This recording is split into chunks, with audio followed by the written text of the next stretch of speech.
despreze a sua dor. A segunda carta do apóstolo Paulo aos Coríntios é uma das cartas mais pessoais, se não a mais pessoal que nós temos de todas as 13 cartas que o apóstolo Paulo escreveu. Essa carta, ela não é uma carta altamente doutrinária, por exemplo, como Romanos. Não há muito sistema na maneira como Paulo escreve. Há um comentarista chamado Oscar Cullmann, que chega a dizer que a segunda carta de Paulo aos Coríntios é uma das suas cartas mais difíceis na tradução. E ele explica, dizendo que as emoções traem Paulo. Paulo escrevia muito bem. Paulo tinha uma formação muito boa. Mas ele está tomado por uma variedade de sentimentos e de emoções que fazem com que ele não consiga se expressar com toda a clareza que gostaria. É interessante, por exemplo, você perceber uma dinâmica ao longo de toda a segunda carta. Existem cerca de 10 palavras para expressar sofrimento no grego. Dessas 10 palavras, Paulo usa 5 com uma certa recorrência ao longo da carta. Uma dessas palavras é a palavra tribulação. É uma palavra que significa esmagamento. A outra palavra que usa no texto que lemos é angústia, sufocamento. Mas também existe uma outra dinâmica aqui. É a dinâmica do consolo. Paulo fala muito sobre sofrimento nesse texto de 2 Coríntios, mas fala muito sobre consolo também. Cerca de 29 vezes a palavra, ou o verbo consolar, ou o substantivo consolação aparece na carta. A maior recorrência está aqui nesses poucos versos que lemos. Se estendêssemos a nossa leitura até o capítulo, ou melhor, até o versículo 7, do versículo 3 a 7, nós encontraríamos 9 vezes a palavra consolo ou conforto. 9 vezes, nesse pequeno trecho, Paulo falando sobre consolo. Sobre a questão do sofrimento, nós temos cerca de 3 listas em que Paulo fala a respeito dos seus sofrimentos aqui na segunda carta aos Coríntios. Uma no capítulo 6, outra no capítulo 11, a mais extensa, e outra, uma pequeníssima lista, mas que provê algo particularmente significativo no capítulo 12, quando ele nos fala sobre o espinho na carne. Portanto, eu queria dividir a minha mensagem da seguinte maneira. Queria fazer uma rápida exposição do texto que li, que não é um texto escolhido por acaso, é um texto programático. Ele faz com que nós entendamos o que Paulo quer falar ao longo dessa carta. Embora ele cite outros tantos assuntos, ele retorna a essa temática todo o tempo, falando sobre o seu sofrimento, falando sobre o consolo dado por Deus. Então esse texto, esses versos, eles são programáticos, portanto vale a pena nós pararmos um instante para refletir no que o texto está nos dizendo, expormos por um instante esses versículos, mas eu gostaria de, num segundo momento, fazer algumas aplicações para a nossa vida sobre esse tema. Então vamos lá. Primeira ideia que eu gostaria que você extraísse do texto está no verso 4, quando Paulo nos diz assim: toda a nossa tribulação. Guarde essa expressão. Toda a nossa tribulação. Quando nós estudamos então a segunda carta, percebemos essa dificuldade da doutrina, da sistematização. Não que não haja doutrina, mas ela não é tão doutrinária quanto as outras. Não que não haja um sistema, mas o sistema não é tão rígido quanto das demais cartas. E eu fico pensando a razão disso. Me parece que a razão disso é uma só. O tema do sofrimento não permite sistemas. Nós não conseguimos doutrinar quando o assunto é sofrimento. John Stott, ele diz no seu livro A Cruz de Cristo, que a Bíblia não provê respostas ao sofrimento. A Bíblia não provê respostas ao sofrimento. A Bíblia apenas afirma a realidade do sofrimento. E de fato é isso. Porque a Bíblia não provê respostas sistematizadas do porquê sofremos. Ela simplesmente apresenta relatos e circunstâncias que nos falam a respeito do sofrimento, da inevitabilidade do sofrimento na vida humana. É inevitável. Nós não passamos pela vida sem enfrentarmos as adversidades que a vida nos permite enfrentar. É inevitável. Portanto, Paulo fala sobre a nossa tribulação aqui. A minha tribulação, a sua tribulação, os nossos sofrimentos, as nossas dúvidas, as nossas angústias, os nossos medos, as nossas incertezas, os nossos temores em relação ao futuro. Mas existe aqui no texto uma questão muito particular de Paulo. As pessoas questionavam, ou muitos questionavam o apostolado de Paulo. E uma das razões pelas quais questionavam o seu apostolado era o fato de Paulo sofrer tanto. Então eles diziam assim: como um apóstolo autêntico de Cristo sofre tanto? E Paulo, longe de evitar a aparência de sofrimento, parece que ele faz questão de dizer, de fato sofro.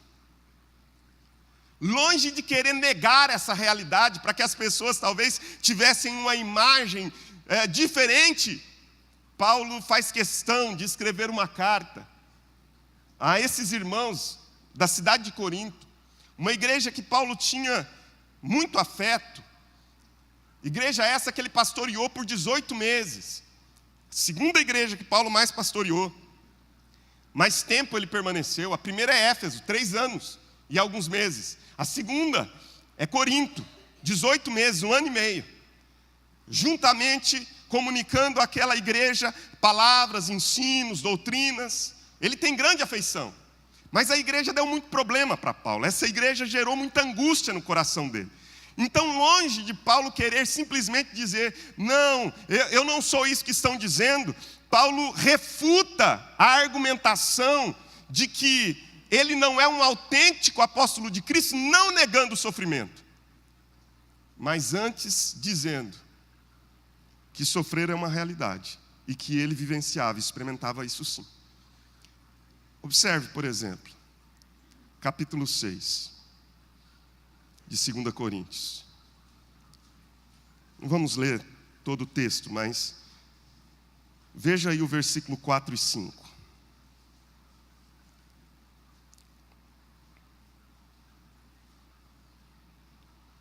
Paulo diz: pelo contrário, em tudo recomendamo-nos a nós mesmos como ministros de Deus. Olha, ele está dizendo, eu sou um ministro de Deus.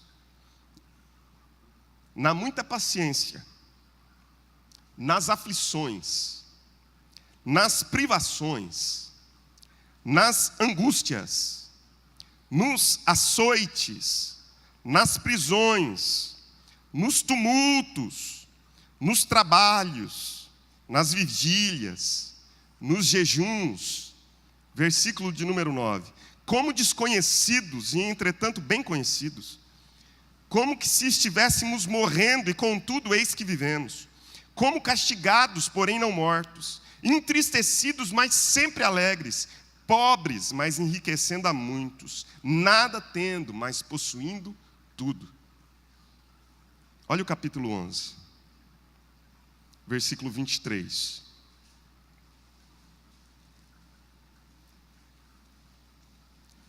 São ministros de Cristo? Ele está questionando aqueles que o questionam, dizendo que os seus sofrimentos ilegitima o seu apostolado. Então ele diz, são ministros de Cristo? Falo como que fora de mim. Eu ainda mais, em trabalhos muito mais em prisões, em açoites sem medida, em perigos de morte, muitas vezes. 5 vezes recebi dos judeus uma quarentena de açoites menos 1. Fui 3 3 vezes fustigado com varas, 1 vez apedrejado, em naufrágio 3 vezes, 1 noite e 1 dia passei na voragem do mar, em jornadas muitas vezes, em perigos de rios, em perigos de salteadores, em perigo entre judeus, em perigos entre gentios, em perigos na cidade, em perigos no deserto, em perigos no mar, em perigos entre falsos irmãos, em trabalhos e fadigas, em vigílias muitas vezes, em fome e sede, em jejuns, muitas vezes em frio e nudez. Olha o capítulo 12, versículo 7. E para que não me ensoberbecesse com a grandeza das revelações, foi-me posto um espinho na carne, mensageiro de Satanás, para me esbofetear, a fim de que não me exalte. Por causa disso, 3 vezes pedi ao Senhor que o afastasse de mim. Então ele me disse: a minha graça te basta, porque o poder se aperfeiçoa na fraqueza. Uma segunda ideia que esse texto nos traz, não apenas a questão das nossas tribulações, dos nossos sofrimentos, mas esse texto também nos fala a respeito do Deus de toda consolação. Verso 3 termina dizendo: o Deus de toda consolação. Verso 4 inicia: é Ele que nos conforta em toda a nossa tribulação. É Ele que nos conforta. E termina dizendo: com a consolação com que nós mesmos somos contemplados por Deus. Uma outra coisa extraordinária é o fato que Paulo está argumentando o seguinte: bom, se eu sou um apóstolo ilegítimo porque sofro, por que Deus provê então consolação? É incoerente, esse Deus é incoerente. Porque Ele não autentica, não legitima o meu apostolado, porque sofro, mas também provê consolação. Ele diz: esse Deus é o Deus de todo encorajamento, porque a palavra consolação significa isso, encorajamento. A palavra consolação significa isso, socorro.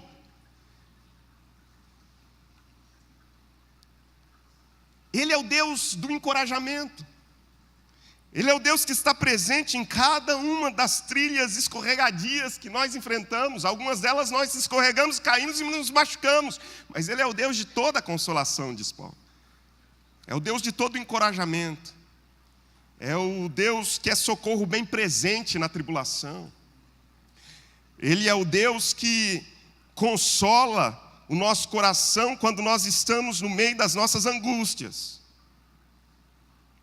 E terceiro, o texto diz assim no verso 4 ainda: para podermos consolar os que estiverem em qualquer angústia. Para podermos consolar os que estiverem em qualquer angústia. O propósito da dor na vida humana, quando observada à luz do Evangelho, no final das contas, nunca é em benefício próprio apenas. A dor sempre tem um benefício próprio. Guarde isso. Mas não é apenas isso. Se nós não sentíssemos dor, nós nem estávamos aqui. A dor é um aviso de que algo está errado. A dor é uma maneira de nos proteger. Li certa vez, na revista super interessante, um rapaz aqui no Brasil, em Brasília inclusive, que sofria de uma doença que causava insensibilidade à dor. Então ele não sentia dor. A média de vida dessas pessoas é uma média baixíssima. Esse rapaz era um adolescente já. E um dia ele estava jogando basquete. E ele fraturou o calcanhar. Mas ele não sentiu dor alguma. Ele continuou jogando, até que ele perde o equilíbrio e não consegue mais ficar de pé. Vão examiná-lo. Os ossos do calcanhar haviam virado pó. Não se sente dor.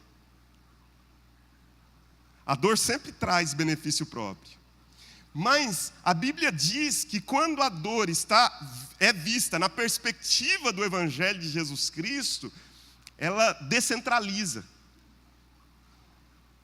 O que eu quero dizer com isso? A dor tira o foco de nós mesmos.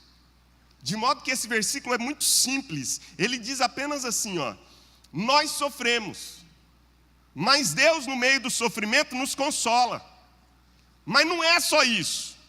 Deus nos consola para que haja um propósito efetivo no sofrimento que temos e na consolação que Ele traz. Nos tornarmos consoladores. É isso, simples assim. Eu sofro, mas eu tenho um Deus que é presente na minha vida e que me consola. Mas Ele faz isso não simplesmente com um foco em mim apenas, sim em mim, mas os efeitos são efeitos muito mais eficazes, de modo que Deus faz isso para nos tornar consoladores, para que nós sejamos ministros da consolação sobre a vida de outros. 3 aplicações importantes para a nossa vida nessa noite. Primeira, não despreze a sua dor. Não desperdice a chance que ela traz. Dê atenção, por favor, me entenda. Dê atenção aos seus traumas. Eu li um texto de uma escritora gaúcha chamada Lia Luft, em que ela diz assim que a infância é o chão sobre o qual caminharemos o resto de nossos dias. Eu fiquei pensando na minha infância, e pensando no chão que eu caminho hoje, e pensando assim, as razões pelas quais muitas vezes Deus ao longo da nossa vida vai construindo a nossa história, unindo coisas que nós jamais pensávamos que poderiam ser úteis. Inclusive sofrimentos. Por favor, fique comigo. Inclusive traumas. A dor, ela nunca é imprestável aos olhos de Deus. A dor nunca é inútil aos olhos de Deus. Ela sempre terá um propósito. Ela sempre terá um propósito. Quantas vezes eu não tenho visto Deus forjar ministérios por causa de dores? Quantas vezes Deus toma aquilo que nos parece mais improvável e cria a partir daquilo possibilidades inúmeras de abençoar pessoas. E a minha dor, ela não se torna um modo de me fazer estacionar na vida, mas um veículo que me impulsiona para frente. E aí está a segunda ideia que eu gostaria de trazer. Se a primeira é, não despreze a sua dor, porque na nossa tendência natural como seres humanos é negá-la. A nossa tendência natural como seres humanos é nos esquivarmos dela, criarmos métodos, criarmos mecanismos, estratégias para colocá-la num lugar escanteado da vida, para que ela não nos atinja. E nós selecionamos todos os nossos sentimentos e emoções para que nunca possamos enfrentar nossas dores. Eu queria fazer uma proposta diferente hoje. Talvez você diga, esse pastor é louco, mas a minha proposta é exatamente essa: não despreze a sua dor. Porque desprezar a dor é doença. Negar a dor é doença. Negar a angústia e a tribulação é doença. Mas existe uma segunda proposta que eu queria trazer a você. Ressignifique a sua dor. Ressignifique a sua dor. Dê sentido diferente a ela. Mas isso só é possível, queridos, quando entendemos a proposta de Jesus. Isso só é possível quando nós compreendemos o significado do Evangelho na vida. Bom, vamos lá. A sabedoria popular já entendeu isso. Eu vou encerrar essa reflexão com a palavra, mas eu queria começar por aqui. A sabedoria popular já entendeu isso. Qual que é o ditado? Se a vida te deu limões... O que é essa palavra, Vânia? Por detrás desse ditado, o que existe? Senão uma tentativa popular de falar assim, ressignifique a sua dor.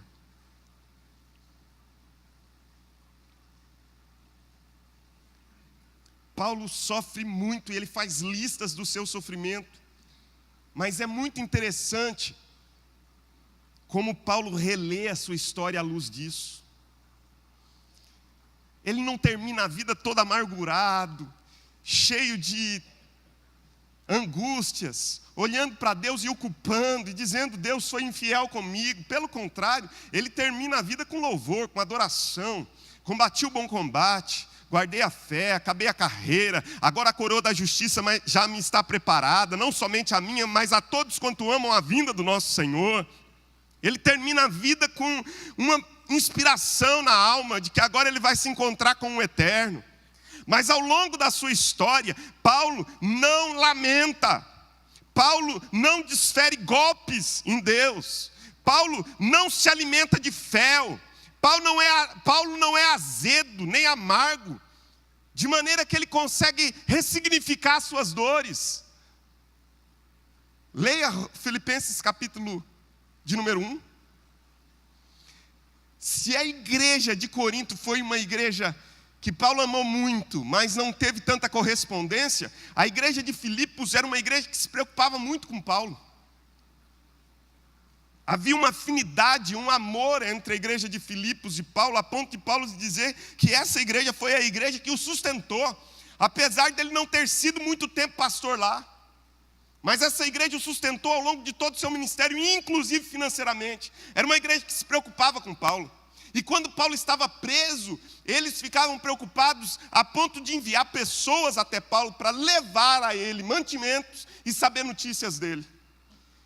E Paulo escreve uma carta para os filipenses e diz assim: vocês estão preocupados comigo e eu estou preocupado com vocês, mas não fiquem preocupados comigo, porque as minhas algemas têm contribuído em muito para a expansão do Evangelho. Eu estou aqui preso, mas eles trocam as guardas, porque um guarda não consegue ficar comigo o tempo inteiro, vão trocando as guardas, e quando trocam, eu vejo uma oportunidade de fazer o Evangelho anunciado a esse soldado, de modo que as minhas cadeias têm feito o Evangelho ser anunciado no meio de toda a guarda pretoriana. E mais, o Evangelho está sendo anunciado em Roma, por meio das minhas cadeias. O que é isso? É ressignificar o sofrimento. Paulo podia dizer: as minhas cadeias são uma maldição, mas ele diz: não, as minhas cadeias são uma bênção, porque Deus está por detrás disso. Nós não conseguimos ressignificar o nosso sofrimento, sabe por quê? Porque nós não cremos na providência de Deus. Nós temos fé quando tudo vai bem, isso não é fé. Nós gostamos de cantar quando todas as coisas estão cooperando a nosso favor. Eu quero ver, meu irmão, a gente erguer as mãos e adorar a Deus quando as coisas não vão bem, e dizermos: eu sei em quem tenho crido, estou bem certo que é poderoso para me guardar até o dia de Cristo Jesus. Quando as coisas não vão bem, é que é importante nós nos levantarmos e dizermos: eu sei que o meu Redentor vive e em breve Ele vai se levantar. Quando as coisas não vão bem, é que nós devemos então trazer a promessa de Romanos 8:28 e dizer: sabemos que todas as coisas cooperam para o bem daqueles que amam a Deus, daqueles que são chamados segundo o seu propósito. Aí sim as coisas fazem sentido. Porque nós ressignificamos a nossa dor. Eu não quero que você não despreze a sua dor para vivê-la de modo a se embriagar com as suas angústias. Não. É você enfrentar para dizer: por detrás disso tem um significado. Por detrás disso Deus tem uma razão. Porque a Bíblia diz: é Ele quem nos conforta em toda a nossa tribulação. E qual que é o propósito maior, meu irmão? Deus pode forjar ministérios na dor.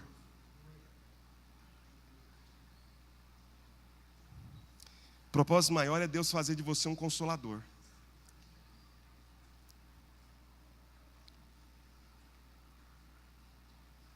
O propósito maior é a gente aprender a ser curadores feridos. Existe na mitologia grega o mito do curador ferido. Mas, gente, a gente não precisa ir para a mitologia grega, olhe para a Bíblia. A Bíblia diz assim que Jesus sofreu todas as coisas.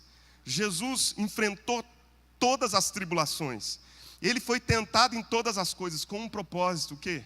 interceder pelos pecadores. Porque só quem sofre tem uma palavra de consolo para os que estão sofrendo a mesma dor.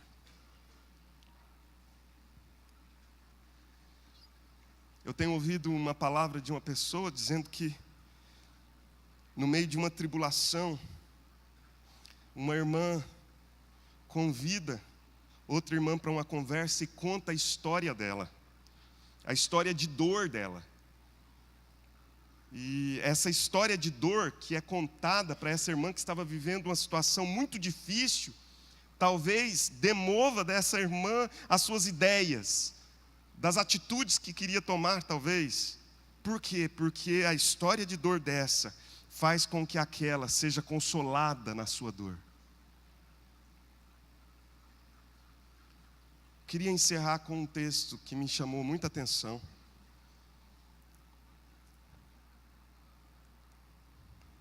De um escritor americano chamado Joy Bailey. Esse texto, esse livro é escrito em parceria com a sua esposa, Mary Lou Bailey. Eles perderam 3 de seus filhos. Eles perderam um filho após uma cirurgia, com apenas 18 dias de vida.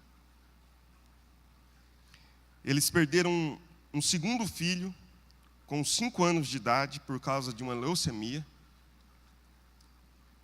Então eles perderam um terceiro filho, com 18 anos, após um acidente de trenó.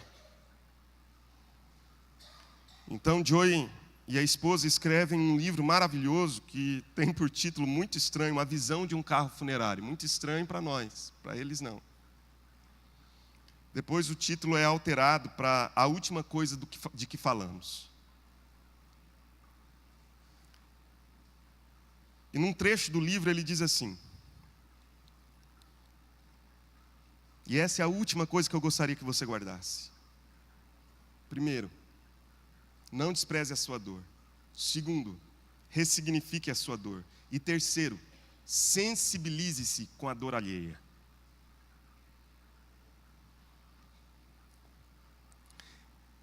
Eu estava sentado, dilacerado pela dor. Alguém veio e falou comigo do relacionamento com Deus, o motivo de tudo ter acontecido, da esperança que há além túmulo. Ele falou por muito tempo e disse coisas que eu sabia ser verdade. Nada me comoveu, exceto o meu desejo de que ele fosse embora. E finalmente ele se despediu. Outro veio e sentou-se ao meu lado. Ele não falou nada, não pronunciou qualquer palavra, não fez perguntas difíceis que exigissem determinadas respostas. Ele apenas se sentou ao meu lado por 1 hora, talvez mais. Ouviu quando eu disse algo, respondeu brevemente, me abraçou, orou com simplicidade, chorou e foi embora. Eu fiquei comovido, senti-me confortado e detestei que ele se fosse.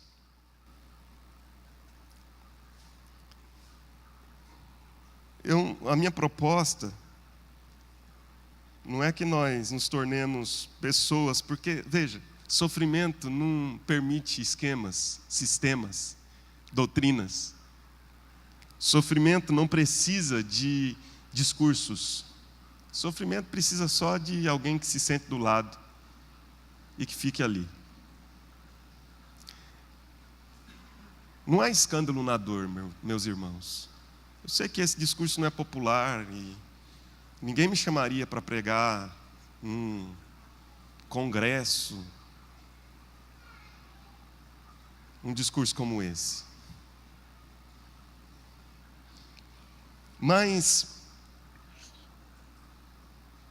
a minha questão não é essa. O que eu gostaria que você tivesse no seu coração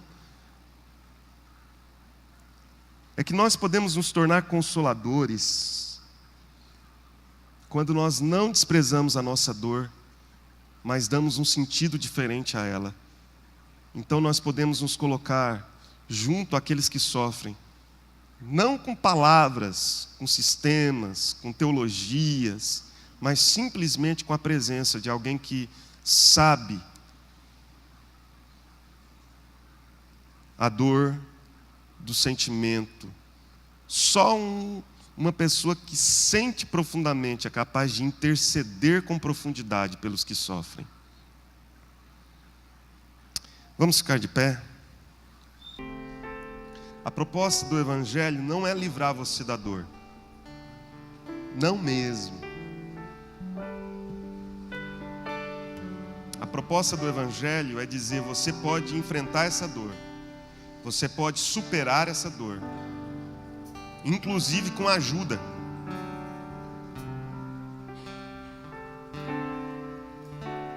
Segunda Coríntios é uma das minhas cartas prediletas.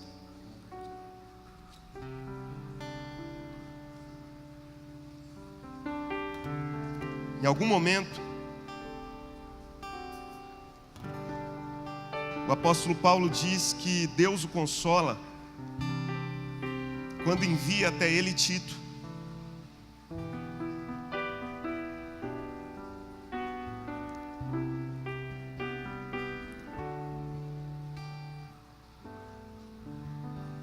Ele estava inquieto, inclusive porque não encontrou Tito em determinado lugar.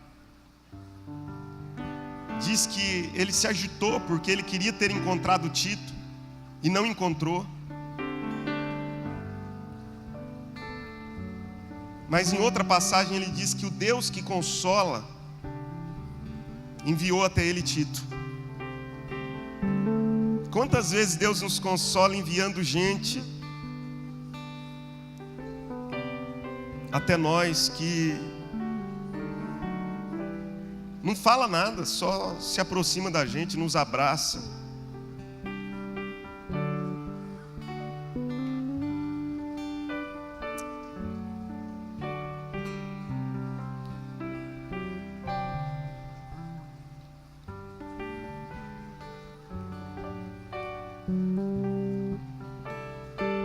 Faça a tua oração aí. Inclusive, se você quiser sair do seu lugar e orar com alguém, pode fazer isso também.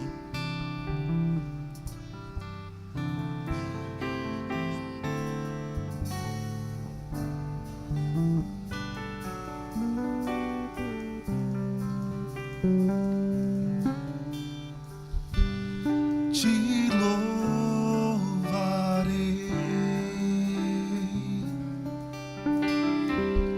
não importam as circunstâncias, adorarei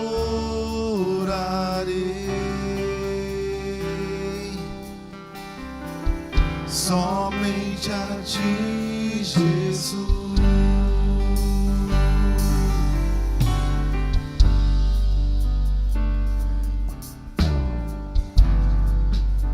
Ore por alguém, meu irmão. Seja um canal da consolação de Deus. Talvez você nem saiba por quem você está orando, mas Deus pode te dar uma palavra de consolo. E essa pessoa saberá que Deus se importa com ela. Que o Deus de toda consolação é aquele que nos conforta em toda a nossa tribulação. Que Ele nos consola. Que Ele é presente na nossa dor. Ele não é um Deus ausente da dor, mas presente na dor.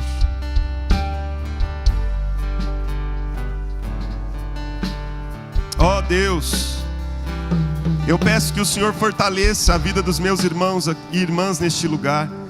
Que haja consolo, que haja conforto, que haja paz, que haja graça. Que haja força de Deus sobre a nossa vida, Senhor, no meio das nossas dores. Que no meio, ó Deus, das nossas aflições, nós encontremos coragem para prosseguir. Que no meio, ó Deus, das nossas aflições, nós encontremos alento para não desistirmos. Por favor, Senhor, nos ajude, nos auxilie, nos assista, eu te peço em nome de Jesus, eu te peço em nome de Jesus. E que o Senhor te abençoe, que o Senhor te guarde, que o Senhor levante o rosto sobre ti, que Ele te dê a paz, que sobre a tua vida repouse a graça de Jesus, o amor de Deus e a comunhão do Espírito. No nome de Cristo e para a glória de Deus. Amém.